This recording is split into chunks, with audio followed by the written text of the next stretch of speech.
Une personne qui s'aime pas vraiment, elle a du mal à rester seule avec elle-même. Elle se fuit. Je ne sais pas si toi, il t'arrive de te fuir, soit en bossant beaucoup, en t'occupant beaucoup des enfants, en sortant beaucoup, en buvant beaucoup, tout ce qu'on peut faire en excès.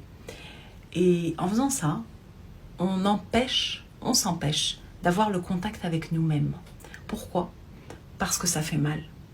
Parce qu'à l'intérieur, il y a une forme de manque de confiance, une forme de vide d'amour, en tout cas de sentiment d'être aimé, une forme de sensation de ne pas mériter d'être aimé, pas toujours consciente, mais en tout cas elle est là, de ne pas se sentir aimable, d'avoir besoin d'en faire des tonnes pour se sentir aimé, voire indispensable, ou au contraire de s'effacer complètement, de pas du tout prendre sa place pour être aimé aussi, genre je fais pas de bruit, je vais être acceptée.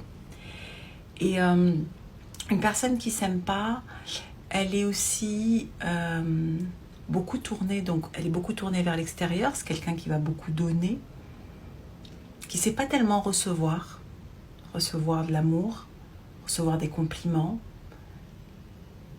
parce que à l'intérieur, c'est une personne qui se reçoit pas, qui s'accueille pas, qui reconnaît pas cette valeur qu'elle a dedans elle. Et ça donne quoi en général dans la relation amoureuse ? Ça donne très souvent de la dépendance affective pour aller nourrir ce vide.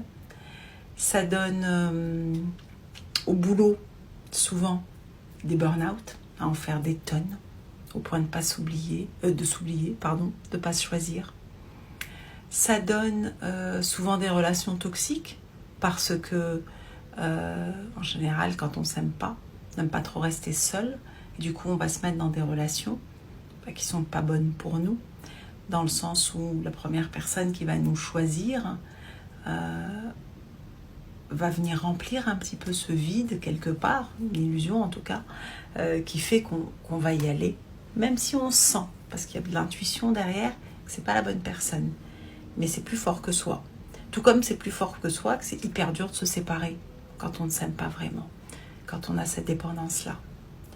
Ce qui est top là-dedans, je ne sais pas si tu te reconnais toi là-dedans, moi j'ai été comme ça dans ma vie, longtemps, avant de vraiment avoir ce déclic de se dire, et si à partir de maintenant, je m'accueillais, je me reconnaissais, je m'aimais, je mettais mes limites, j'étais en amour pour moi, que j'ouvrais mon cœur à l'intérieur, et du coup il se passe un truc génial, c'est que ça s'ouvre aussi à l'extérieur.